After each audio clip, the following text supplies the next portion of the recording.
Good morning, good morning, good morning. How are we this morning? It's actually quite cool this morning. Just checking into my websites that I check on a regular basis, usually daily. This is our Earth activity over the last 24 hours, volcanic and earthquake. And things are quite busy. Note the pattern you see here. The earthquakes. See how that almost goes in a straight line all the way across center, and then really that's not even the center, because there's the center. But see how that is? That's interesting to me. Very, very interesting to me. All's quiet in the space weather. We do have a large sunspot, but it doesn't seem to be doing anything. It seems to be very quiet. You'll have to excuse me. I've been sick. So yeah, we're going to be quiet. We're expected to be quiet through June 30th, providing that sunspot stays quiet. Of course, at any time that could change. And if it does, you're going to know it for sure. Earthquakes, this is unusual right here. That's unusual. Not much activity on that side of the country very often. All of this and all of this, that's pretty normal stuff. Alaska is always shaking and rolling as well. And I don't know what that is. Oh, my weather. It is 6. See how nice it is? How nice it is. I'll shut that off.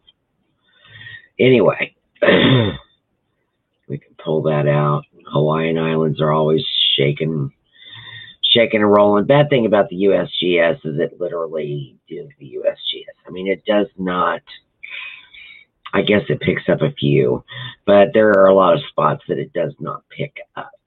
So, New Zealand, had a friend from New Zealand in my live the other day, and I mentioned you guys are always shaking, rocking, and rolling. And they were like, yep, we're always rocking and rolling. So,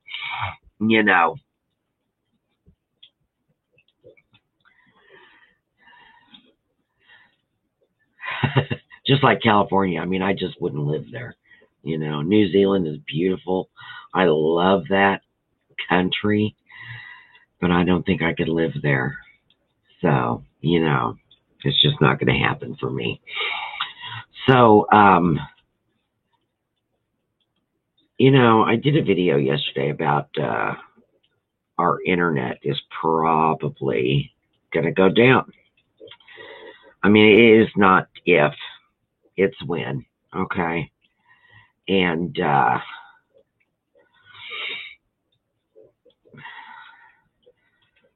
if it does go down, right now we're very lucky in that if we have a problem, all we have to do is Google the answer to solve our problem. If we want to know, what weeds or what plants are safe to eat, what plants to use medicinally for whatever cause, all we have to do is Google it. And that's great. It's a wonderful time to learn. But what if the internet does go down? Okay, you're not going to be able to Google anything. Okay, your favorite list will be gone. What are you going to do then? How are you going to know? Are you buying books? And I know money's tight for everybody, and everybody can't just buy all the books.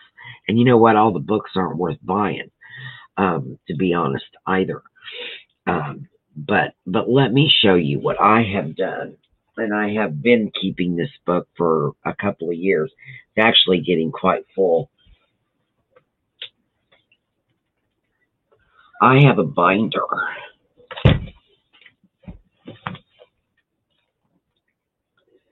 Okay? And in this binder are all the things that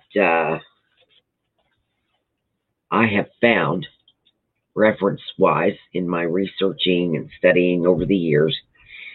And I printed them off. And I put them in my binder. So I have them. So no matter what happens to the internet or anything else, I've got the info that I have studied, that I have found relevant, all of that, all in this binder.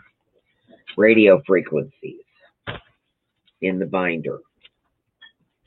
So, medicinal recipes, all in this binder. I also have been collecting books over time, and this is one. Actually, my boss got me this one. It doesn't have any pictures, which is kind of a, that kind of sucks. But this is one of the best books I've ever had as far as remedies and recipes for medicinal. So, that's what I'm saying. You've got to be able, you're not an encyclopedia. Okay, we're not encyclopedias. We're not going to remember everything.